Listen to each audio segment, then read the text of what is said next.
Let me start by introducing myself. I'm Heba Kurayim, and I'm the client director for Mina TV, which is an online portal which helps producers and distributors find buyers from around the world and in the region. We've been recently running an initiative of going global with Arabic content, and where we aim to increase global awareness of the beautiful and incredibly unique ideas, talent, and stories portrayed from the Arabic entertainment world. Our topic today is close to the hearts of many of us involved in the MENA community, the Arabic content community, whether it's producers, distributors, broadcasters, or creative talent from this region, of course. We'll be talking about what it takes for Arabic productions to travel, identifying the factors that make Arabic content desirable to the world, and we'll also hear about some success stories related to this. We have some very nice surprises happening on this panel today, and I'm very lucky this morning because I'm with 4 of the most influential and experienced industry figures when it comes to Arabic productions. And the great thing about today is that each and every one of them had a success story to share with us related to the topic. We'll start off by, I'll give a brief introduction about the panelists, and then we have the discussion will take approximately 45 to 50 minutes, and then we'll save 5 to 7 minutes towards the end for your questions. So feel free to jot down any ideas you have, and then we'll address that towards the end. I'll start off by, yes. Having a problem, I think. We're not hearing you. Oh, they can't hear me. You can't hear me. Not properly, yeah. There is a reservation kind of thing in the voice. Can we fix that? Because there are no loudspeakers this way, it's only that, so we can barely. Sound people, the panelists cannot hear me properly. There is a vibration. They're not able to hear me. If the audience is fine, then we can. Can everybody hear me in the room? Yeah? Yeah? Try. We're not important, it's okay. You're not important. No, you are. Okay, I'll start off with the person on my left. A lot of us know Badia Fatouh. He's the CEO of Creative Ventures, a boutique content production and distribution company. Badia has over 25 years experience in the broadcast industry in the MENA region. He held managerial positions in prominent TV networks such as NBC, and he was also CEO of CBC a few years ago. And he played a major role in shaping regional content consumption by identifying big hits such as The Voice, Arab Idol, and of course Al Barnamij Bassem Youssef, which a lot of us here love, as well as many other shows that are big hits. He also co-produced Bab al Hara, one of the most successful and longest-running dramas with 9 seasons. It was a staple in many homes in Ramadan, during Ramadan. And of course, Fadi Ismail, also a lot of us know Fadi. He is the general manager of O3 Productions, which is the distribution arm of NBC, production distribution arm. Fadi has also been dealing with Arabic content for over 26 years, and he has strong influence in shaping also the consumption of content in the region, whether it's by successfully bringing in Turkish content or giving Korean content a chance in this part of the world. O3 produced some of the strongest high-quality Arab series, such as Omar, and more recently Black Crow's Gharabib Sood, if you're big fans of watching Ramadan series. And he personally witnessed both success as well as obstacles in going global with Arabic content. Therefore, he's very, very passionate about our topic today, and I'm looking forward to hearing his input. Next to Fadi is Gianluca. Gianluca is the managing director and founder of Front Row Entertainment. And it's an independent film distribution company. And it's a funny story, but before I knew Gianluca, I used to hear his name a lot. And I hear people saying, Gianluca did this, Gianluca did that, and then I dared to ask, who is Gianluca? And then the response was, are you kidding? He's the person that got the first Arabic film ever on Netflix. And so if you're flipping through Netflix and you happen to come across something from this part of the world, you know who's responsible for that. And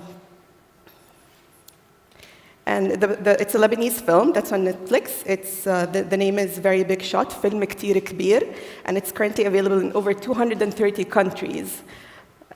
Front Row also is the sole aggregator for iTunes, Google Play, Amazon, and Netflix. And I'm here looking forward to hearing more from John Lugan how he did this. Safa Abu Rizk, and I'm very happy to having another woman in the panel. She is the General Director for B-Link Productions. And B-Link, I associate always B-Link with the Ramadan buzz, because if there is one show during Ramadan that everybody loves and everybody remembers, it's probably coming from B-Link. So they're known for the very high-quality premium Arabic dramas, and examples are Grand Hotel, a few years ago, which was a big hit, Beautiful Life, Halawat Dunya, which was a big hit last year as well, and The Sun Never Dies, La Tutfi Shams from last Ramadan. I also know that Safa has some very exciting news that she's going to share with us today. So I'm looking forward to hearing that from Safa. So I'm going to start with the first question, and this question is for Fadi. We have seen Turkish content make a worldwide impression, and Bollywood is now popular everywhere. Even Korean and Japanese content has successfully made its way to us.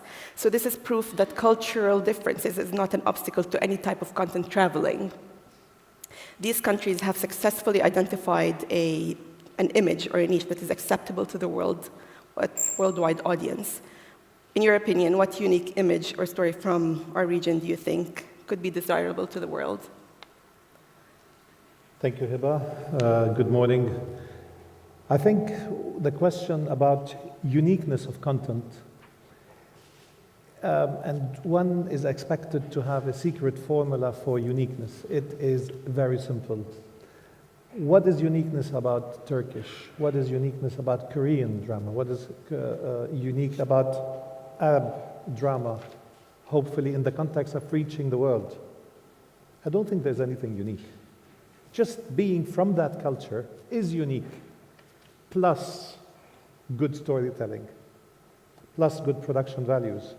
So at the end of the day, today, it's different than a few years ago, and part of that is due to technology of distribution, the revolution that's happening in the media outreach, the OTT platforms. Everything is changing fast. This is the time where uniqueness is not a problem, but an advantage. Turkish, what's unique about it? And I had something to do with the internationalization of Turkish drama, I think, so I can talk with a bit of authority on that. It's good-looking characters, nice storytelling, lovely background from Turkey, and it is simply Turkish in character. Characters are Turkish. Background is Turkish. I can say the same, but replace Turkish with Korean. And hopefully soon I can replace Turkish and Korean with Arab drama when it reaches the world, and it is starting. But it is going to be a slow and painful process for producers in the region and for broadcasters to adapt to the requirements of international standards, international formatting, pricing, negotiation. The mentality has to change.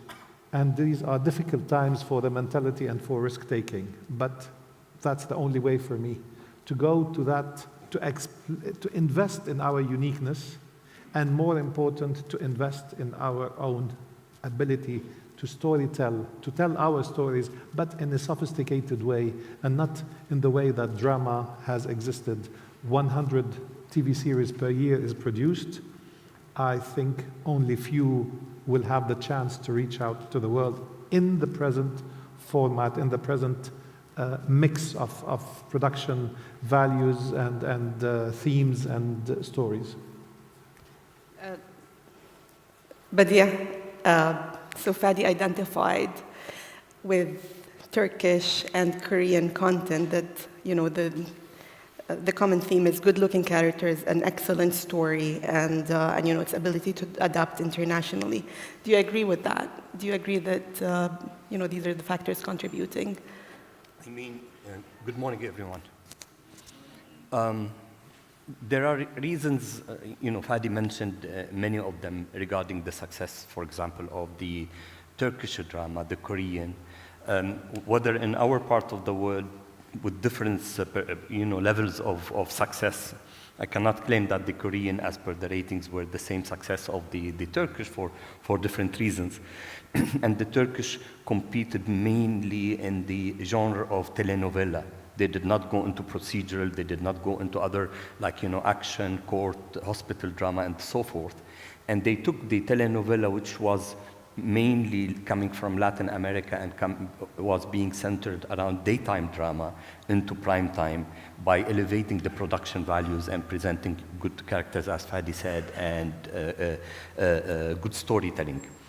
I think you can bring uniqueness by your cultural specificities. I mean, I'd always use this example when the Egyptian writer Najib Mahfouz won the Nobel Award for Literature. He did not win it about stories coming from New York or coming from, Milan or wherever. He wrote stories about, the poor streets of Cairo, coming from the, from the slums, from the favelas of Cairo, and was able to, these novels to be translated in different languages and reach readers, and winning the Nobel Prize Award. So good storytelling is when you are able to cross boundaries, cultural and social, and reach viewers in Nordic countries, which started receiving the Turkish content, for example, a couple of years ago, which you would say, culturally, there are like vast gap between the two in terms of culture and social references. But good storytelling is able to reach when you have good production values and good scripts at hand. Mm-hmm. So, from your point of view, good storytelling, I keep hearing good storytelling, which I agree with, and like Badia also pointed out rightfully, that it has to be real stories that we're living here. Gianluca, when you sold the first film to an international platform, were these factors, did they come in play when you were closing that deal? Yeah. Can anybody hear me? Yes. Okay. Yeah, it does. The thing is about that film, it was pretty unique for the Arab world. It showed you a different sort of subject or a different story than what we're used to.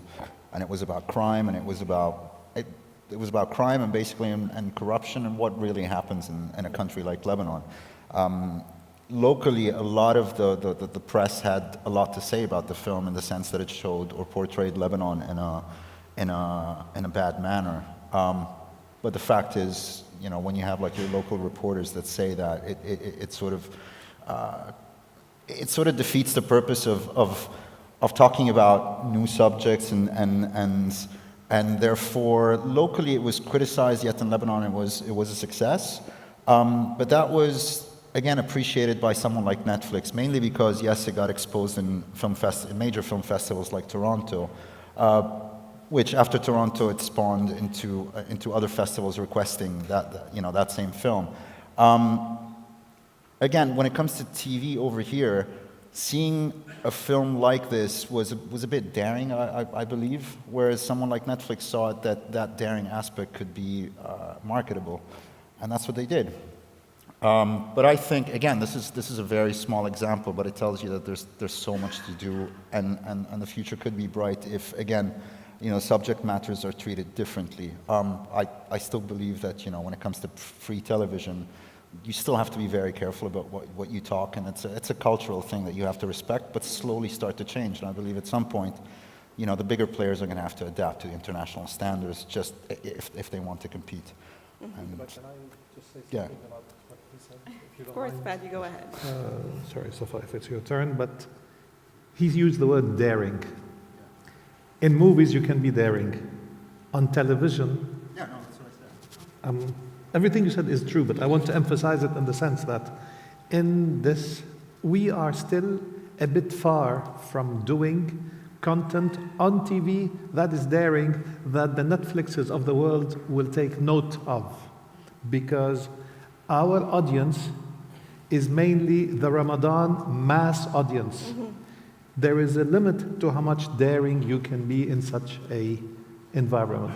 Very, very interesting, because I I wanted Safa to touch on your point exactly. Now, Safa, you've heard what Gianluca said, that, the content to travel, one of the aspects that it has is, of course, a good story, and like Badia and Fadi pointed out, it has to be, good-looking characters and high-quality productions, but also Gianluca added daring. And I know that you have very high-quality Ramadan productions. If you want to tell us a little bit more about that and your success story with your international platform. Can you hear me? Yeah, now you can.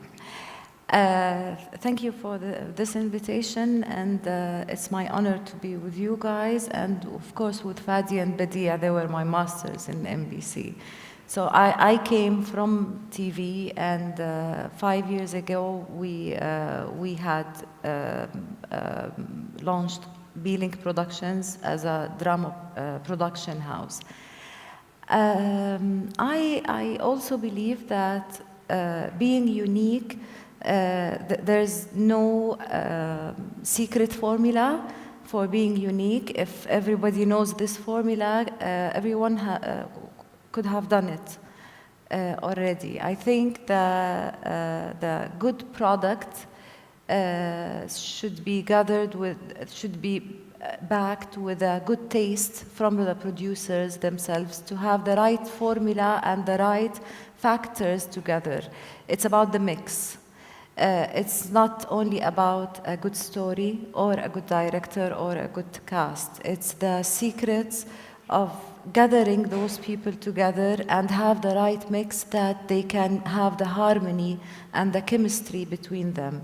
What we are doing in B-Link is not focusing on the story only or on the production value only. We focus on having the formula of people working together, the chemistry between them, the passion. All our teams in each single project, they are all passionate about the work. They're not doing it on a commercial level or on a commercial basis. All of them, they're doing the art for the art's sake. And this is where it starts. Once we think or focus on the global expansion, I think before that we should focus on being very much local, which is, I agree with Badia and Fadi on that. This is the main goal of any production or any series, is to achieve the success in its own origin. In the MENA region, we have many countries and different territories between the Gulf, Levant, Egypt, and North Africa.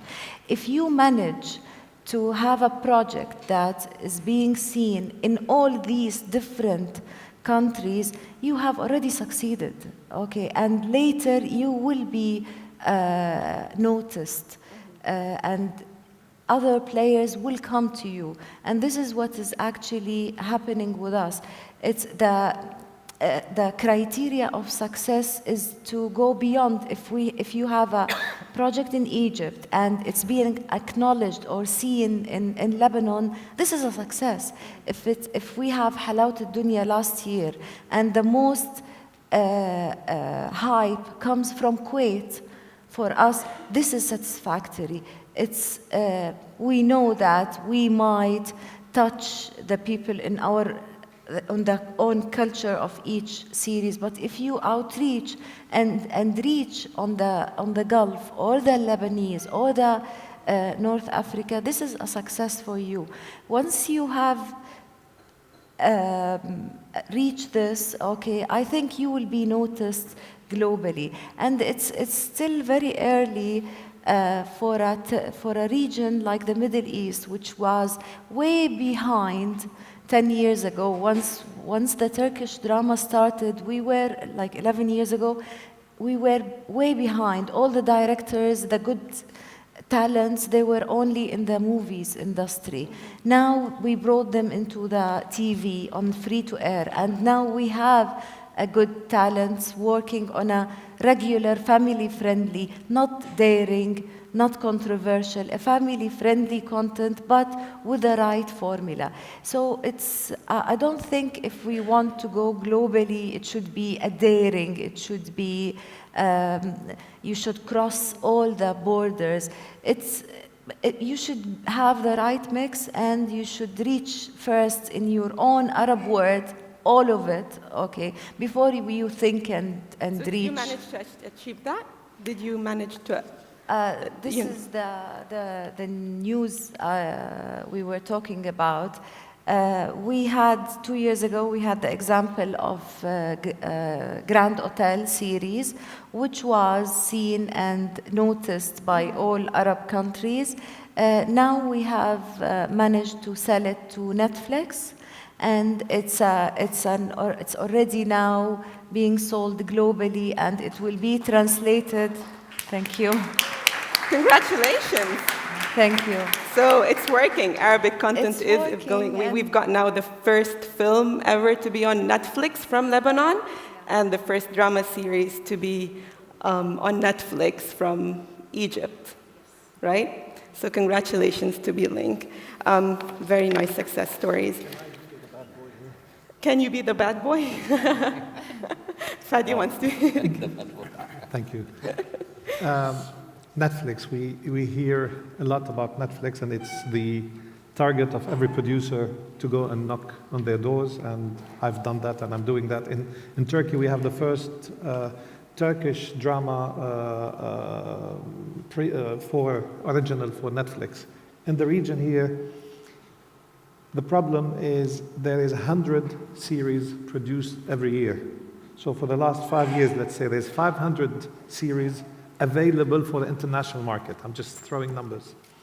From that number, if there is Grand Hotel, beautiful work that has been sold there, if Omar in 2011 was sold to 2-3 territories, that doesn't make, we didn't reach the breakthrough yet.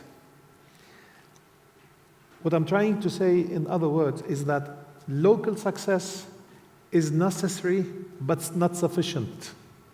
We can be very, very Selfie. Have you heard of Selfie?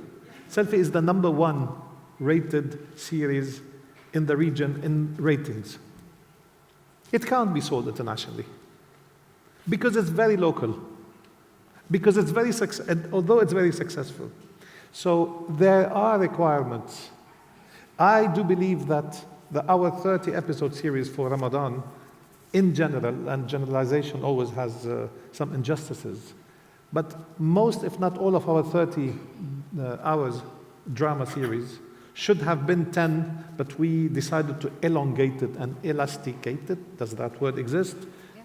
So that they reach 30, because it happens that Ramadan is 30. Okay?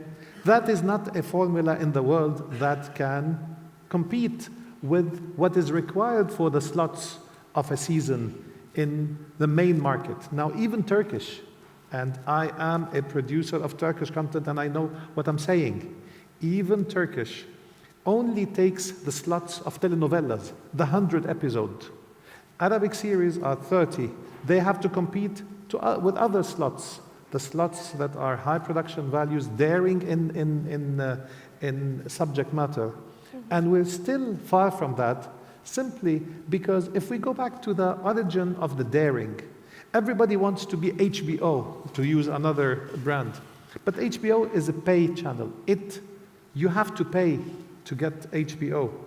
You don't have to pay to get ABC, CBS, and NBC in the US.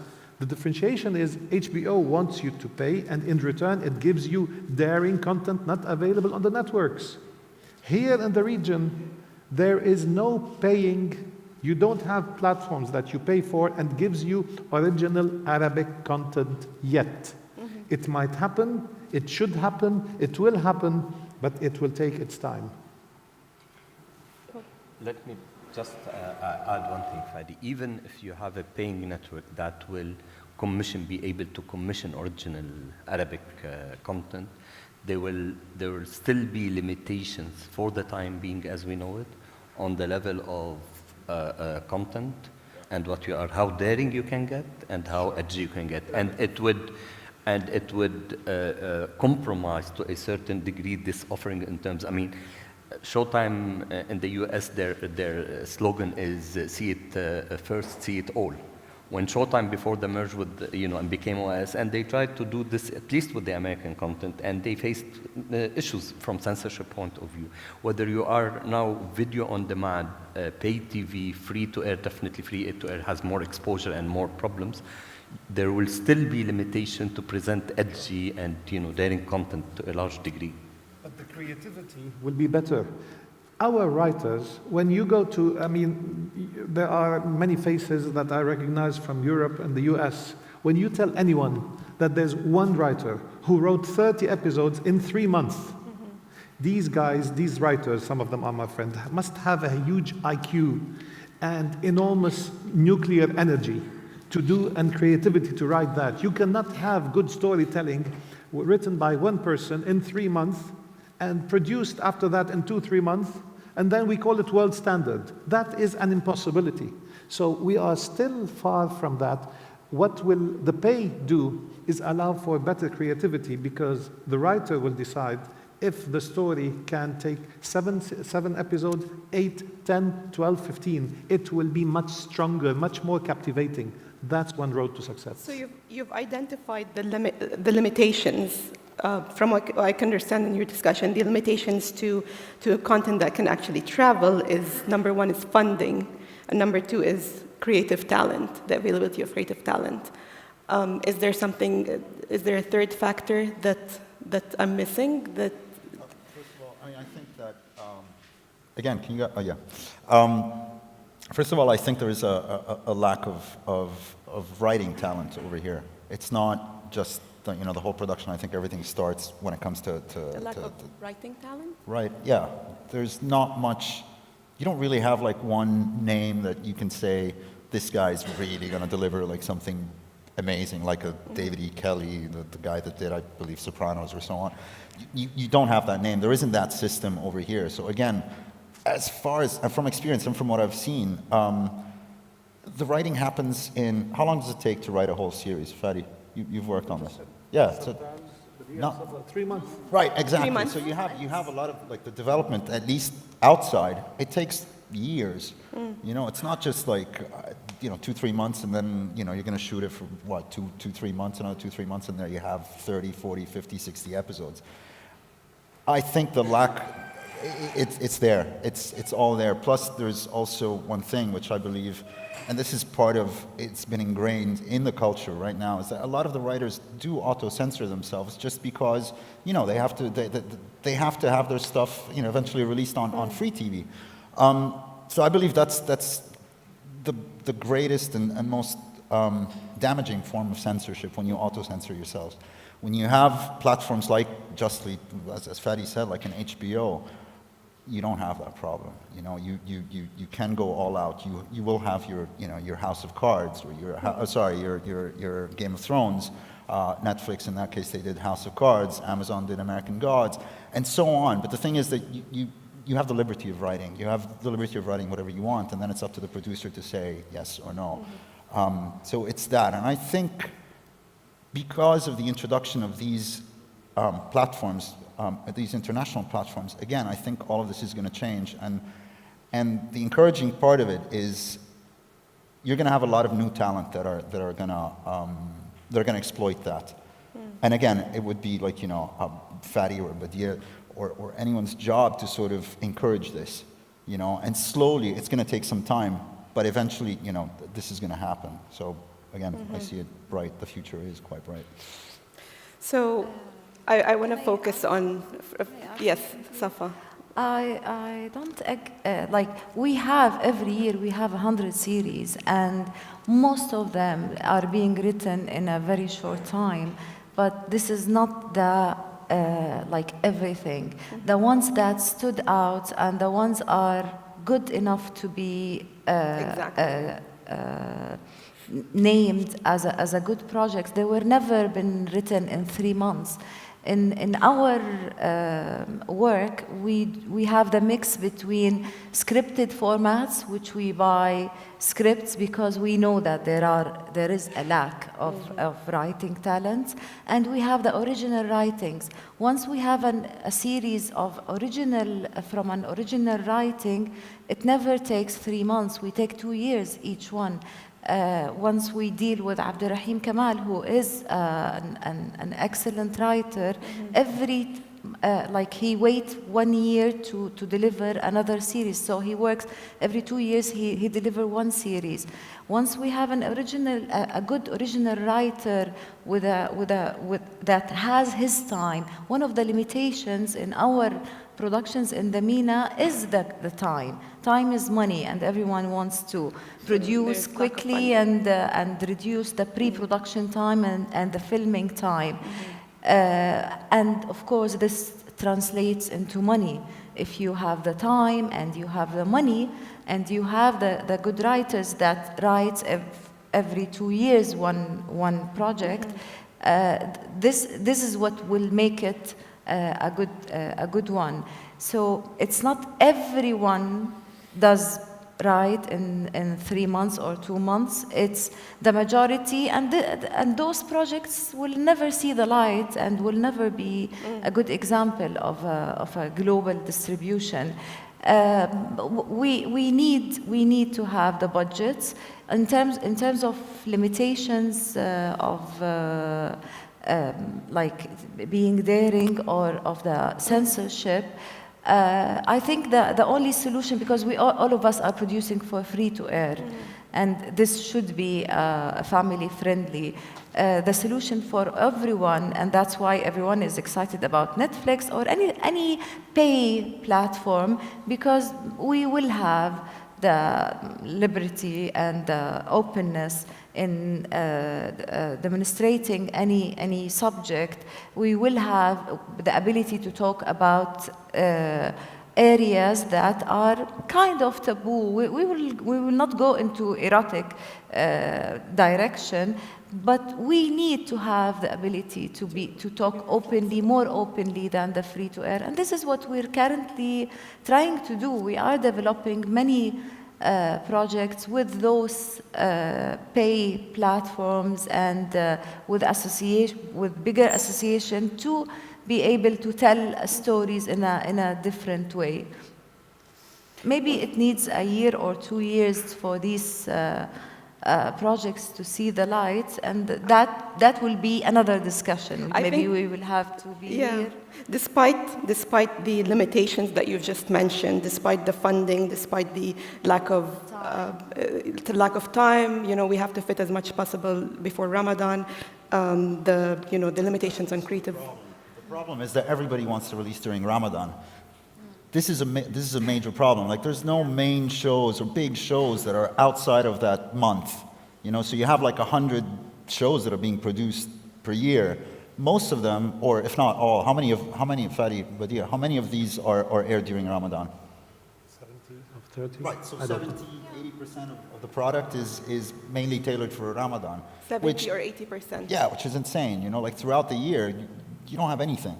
So I believe there is time to write. But it's just that the model has to change, the whole mentality of producing shows for, Actually, the ratio is 50-50, but the ratio is already, there are many projects outside Ramadan, but outside Ramadan is 10 months, 9 months, Ramadan is 1 month. Okay, that's why you don't see something prominent. But Dia has a point about the revenues. Whereas the advertising revenue, Yes, sure. in terms of channel in Ramadan doesn't constitute more than 35% in many of the major territories.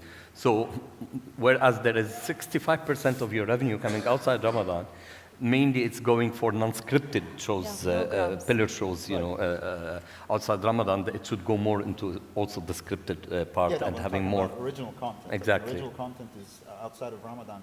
It's scarce. It's not, and I believe it's a problem. Again, it's because, throughout all of these years, people, and I believe also TV stations, have been used to that. And now things are changing. You have just someone like, Amazon that are going to be spending about No more. Netflix 8. Right, Amazon okay. 4. So Netflix, okay. Netflix 8 billion, Amazon 4, but then you have someone like App 8 billion in original content, you know, and then you have someone like Apple that have already committed to $2 billion, and then again you have someone like Facebook. So you have all these platforms that are coming in. Do you think we're going to see the Middle East, North Africa? No, from them. They I can hear you. Yeah. No, but, no, I don't think.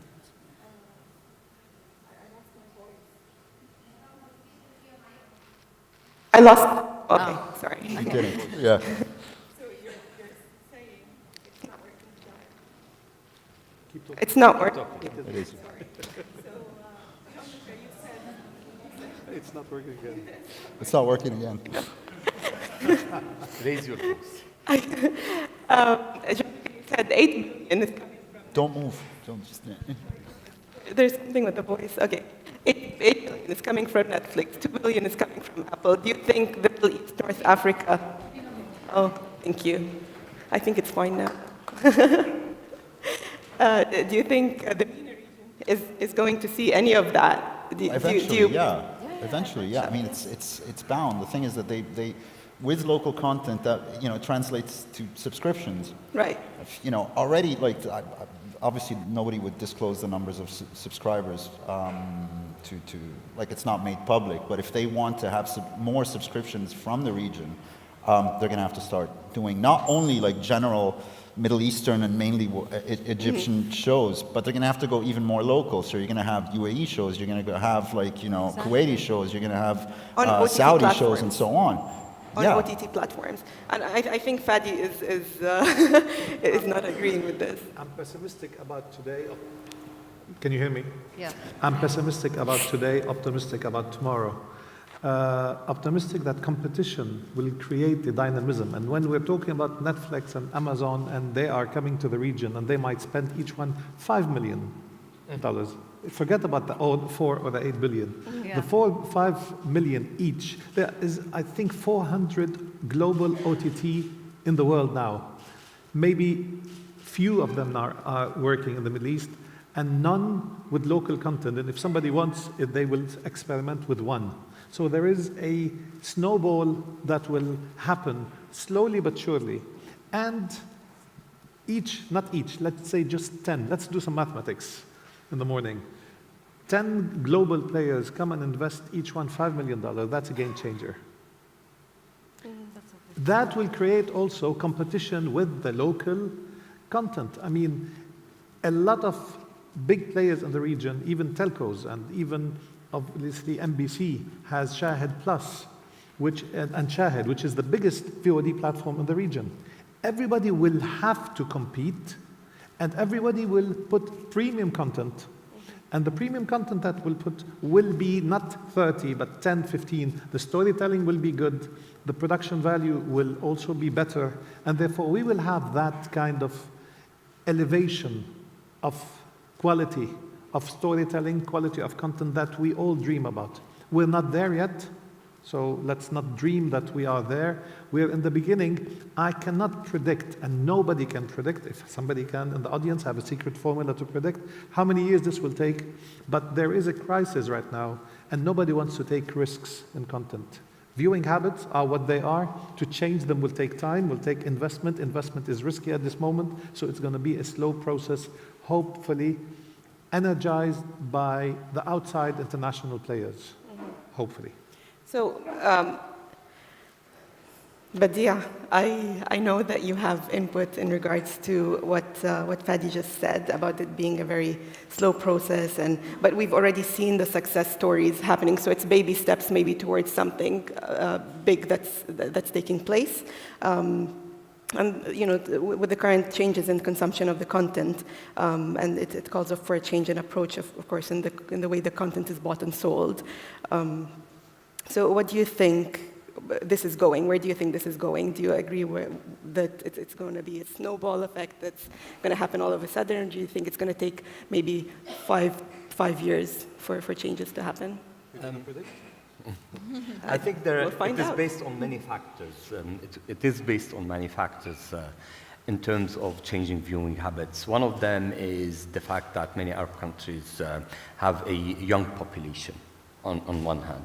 And this would impact the profile of the viewer and the habits of the teenagers, for example, now who are playing video games and so forth, and using more, the digital platform, and their watching habits are based on video on demand rather than on linear TV that is dictated by certain times. Is it going to replace it overnight, or there would be a sudden switch? I don't think so.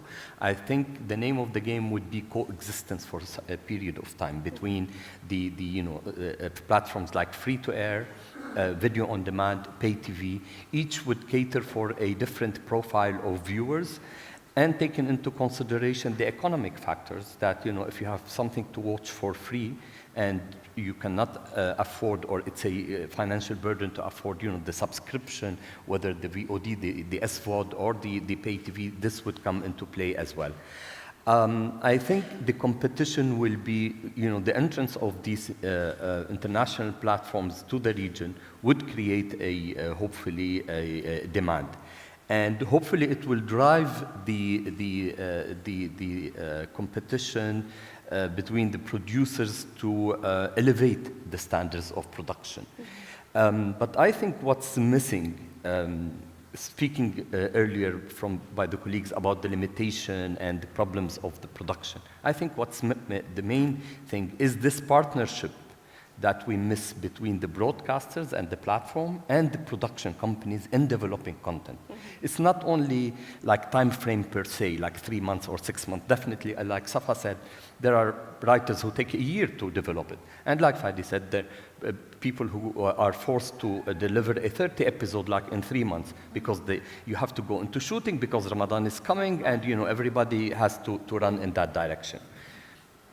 I attend a lot of international events, and when you speak about, when you hear about a producer or a showrunner working with a broadcaster for 7-8 months, only developing the character profile of the hero and the storyline, and reflecting on whose voice it is expressing, and are they coming with something new vis-a-vis the competition or not?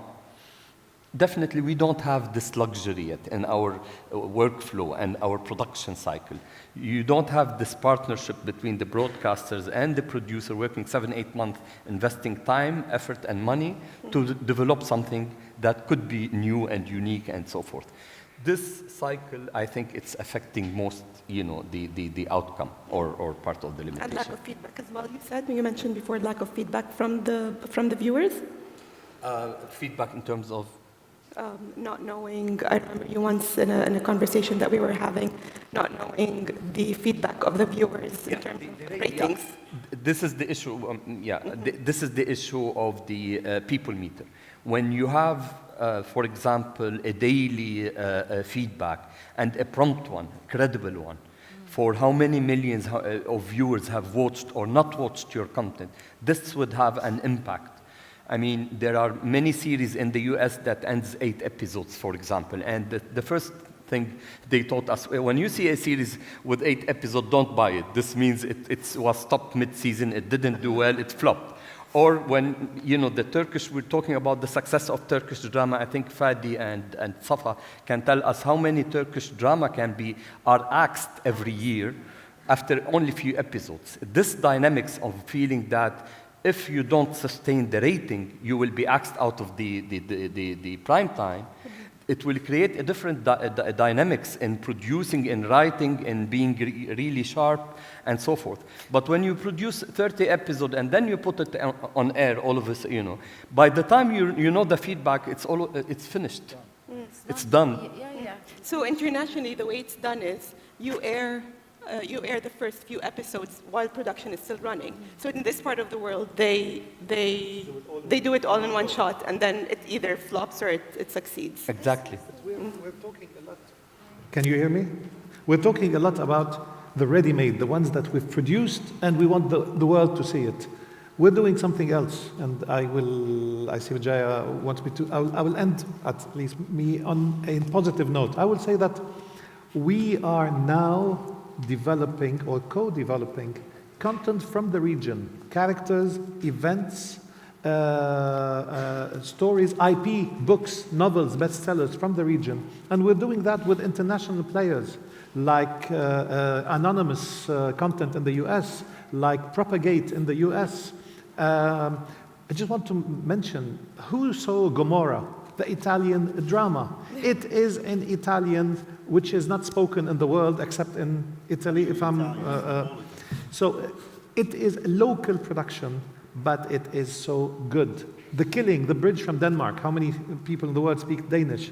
We can do the same if we develop in the right way. And we can do it with others who see a value in our storytelling. And we're doing it because I can say we are about to pitch and hopefully get response. Next meeting we will have, next event, I will also be announcing, like Safa, about international co-production with Arab content.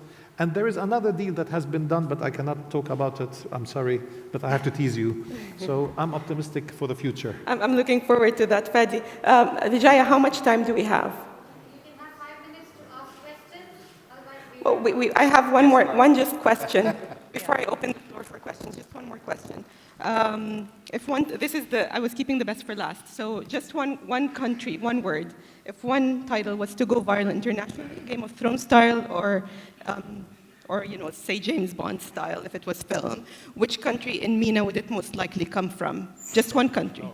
Okay, sorry. Sorry. If one title was to go viral internationally, a local, something from MENA, regional, Game of Thrones style, or in film it would be James Bond, for example. If it was to go viral from the region, from which country would it come from? Just one country, not. We'll start with Safa. Just one country. I would say Egypt, because the industry is there, talents are there, and budgets are there. Like Gulf or Lebanon, okay, they have very limited budgets. Okay. They cannot compete on So you're that saying front. Egypt? So Egypt, yes. Egypt. Gianluca? It all depends on the business model. It could be from anywhere, honestly. It could really be from depends on the anywhere. business model. As Safa If said, you had to choose one country. Talents. Where you will find talents. the talents. Writing, for example, is from Lebanon. They're freer. So you're thinking 100%. Lebanon. Fadi? It could be Djibouti, Mauritania, or Somal. All these are Arab Regional. countries. Regional. As long as there is a talent with an idea and the connection. Give her one. Yeah. So which country in the region? If you had to pick one country, at the end of the day, Egypt, but not necessarily. Egypt, but not. So we've got two Egypt, one Lebanon, but yeah, Egypt. For the same reasons that Safa said, the industry is developed enough to be able to deliver It's at least mature. It's more more It's mature. mature. enough to be Okay. able to- Can we take a raise of hands? Who thinks Egypt is the next country to produce the next viral content There are some internationally? answers over there. So only 4 or 5, No, from not too Lebanon, many. the problem is also with Who thinks directors. Lebanon? Again, it's the whole region. Yeah. Oh, okay. Okay, now just, I ran a quick Google search. UAE? UAE. Maybe. We'll see.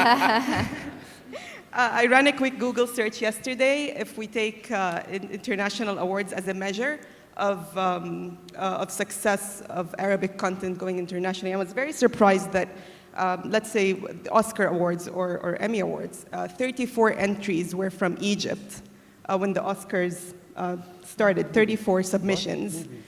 Made it to the nominations, 0. 1-0. From Lebanon, 14 for Oscars, 14 submissions. But that's because of the production. Nominations, 14 submissions, nominations from Lebanon, 0. 0.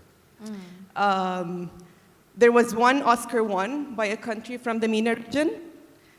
And Morocco? Morocco? Algeria. Algeria. And Palestine and Jordan submitted, how No, much? they had Thebe. That was nominated for an Oscar. Well, Thebe. Yeah. an Oscar was won for Algeria, and for an Emmy Award for Arab telemedia groups, drama اجتياح. production in 2018, اجتياح. So there are some very good success stories, but it was striking to me to find out that it's not Egypt or Lebanon, even though Egypt did have the most submissions, but 0 nominations. So, Yeah, but each of one has the reasons behind it. Like اجتياح was very much political concept, okay, and it's a controversial, and that's why it was nominated for the so like you Emmys. said, coming back to the point, daring, like Jamaica Yeah. said, it's a daring concept, and it's very, like you said also, and Badi and Fadi also confirmed that success stories coming out of here are daring, are very, very local. They tell a local story, Yeah. what people are living in the Middle East.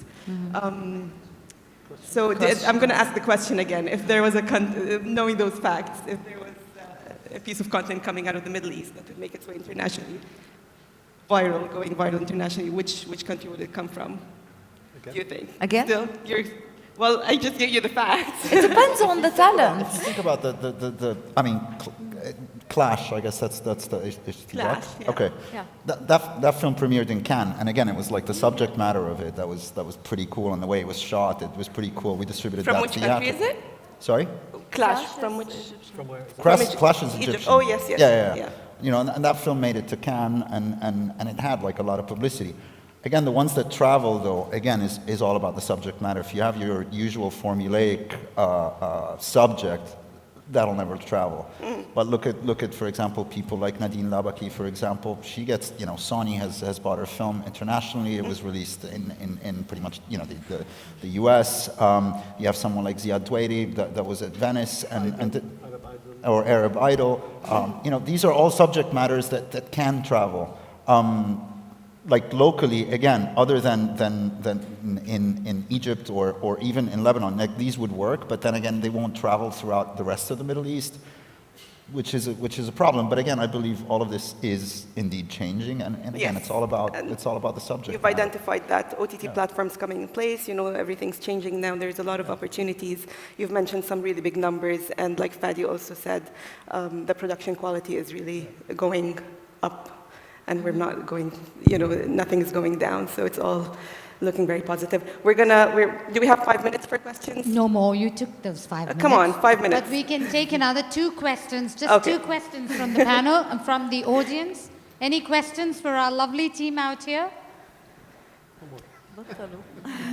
Nick has a question. Fadi mentioned 10 entities funding $5 billion apiece. Can you give us a few ideas as a panel who those entities should be? Obviously, we know about Netflix, but who else do you want to see putting some money in? Internationals. Anybody who wants to expand globally is an option. I mean, you name it, you know them better. Other than Amazon, HBO, their online service wants to expand. Europeans, they are very heavy in trying to counter the Netflix threat and do their own services. The Googles and the Facebooks and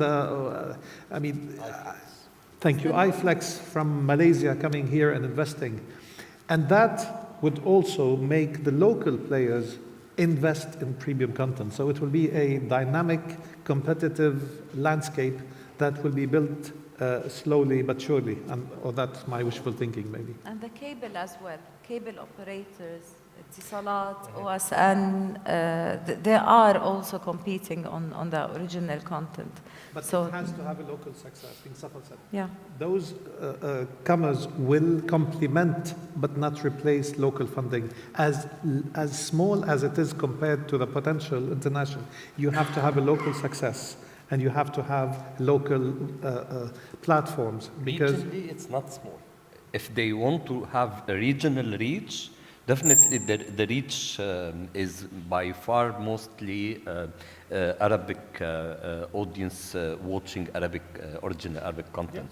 It remains a really very niche for the ones capitalizing only on Western content when coming into regional markets, especially, which is the case, and what comes into play, like level of literacy, interest, relevance of topic, and so forth. Hi there. I'm Tracy from Viacom International Media Networks. Hello, if you can see me. Okay, we're a little bit the opposite of what you've been talking about today. So I would say we're an international brand that's producing locally. We are daring. We are on a pay TV network.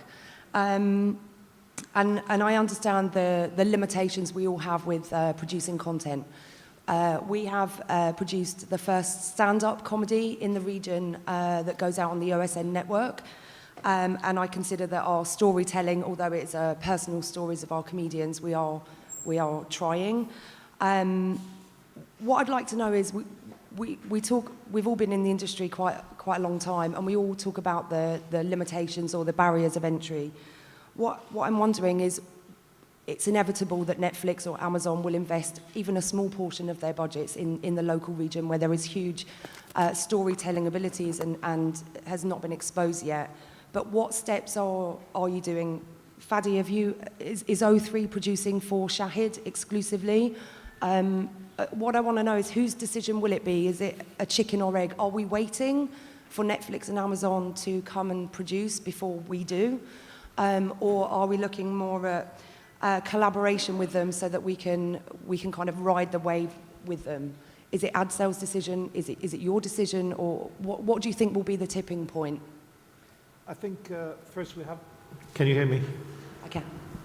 There's a crisis in the region. Advertising market is down by, I don't know, 20, 30, 40%. So there is a crisis. And therefore, this is a wonderful time for collaboration.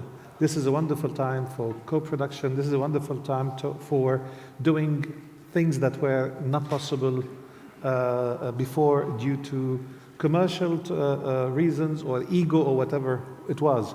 So whose decision? I don't know, but we are collaborating with Imagination. We are collaborating with Anonymous. We're collaborating with Propagate. We are talking to Netflix. But for Shahid, we have content. Now it's still a catch-up service. I hope soon there will be investment to do premium content. And because even when Netflix comes, it will come with one series. And Amazon, it will come with one series in the first year, maybe two in the second year. So this is a long process to have premium content on those platforms. In the meantime, it is the local platforms, such as Shahid and Shahid Plus, which will, and I'm optimistic and I'm almost sure that this will happen very soon, will have to invest in local premium content when we have the content that is right. We cannot put the 30 episode content on a platform like Shahid or like whatever. To make the point, we are now developing a Saudi series, 15 episodes, that is unique. It is based on the bestseller novel. It has a genre that is, it's a love story. We have to have love in everything, but a love story between two with a different storytelling that we hope will be a big thing, like everybody believes his content is big. Will this live on a platform, an online platform? Let's wait and see. But we need to experiment, and we need to invest, and we need to take some calculated risk, even if the conditions now are against taking risks because of that. Can I also add? We've done this. We've as Front Row, we have produced a series directly with iFlix, for example. This is an SVOD platform that launched less than a year ago. We've done that. It was an Egyptian TV show. The second season has just started. So that is available directly on an SVOD platform. So from our experience, it all really depends on the business model that you have. You can't start big and expect, you know, these platforms to invest in you and so on. So again, in my opinion, it all depends on the business model to start with. And then, like Fadi said, it's about collaboration and seeing, you know, if you could come up with co-productions and eventually find a business model where every window could be respected. And throughout the world, like Fadi said, you have like a Gomorra that was a massive success, which Sky co-produced. But now there's another TV show which also Netflix has called Suburra, which again premiered in Italy alone on free TV, and then on the last episode Netflix will have it. But internationally we already have that, but in Italy it's not available. Up until it finishes its run. So that's another model that could come up. Yeah, well, Gianluca, you're known for the first. So Sorry. we're going to end on that note because I think we're running over time. Thank you so much for being here. Thank you for your input. Thank you.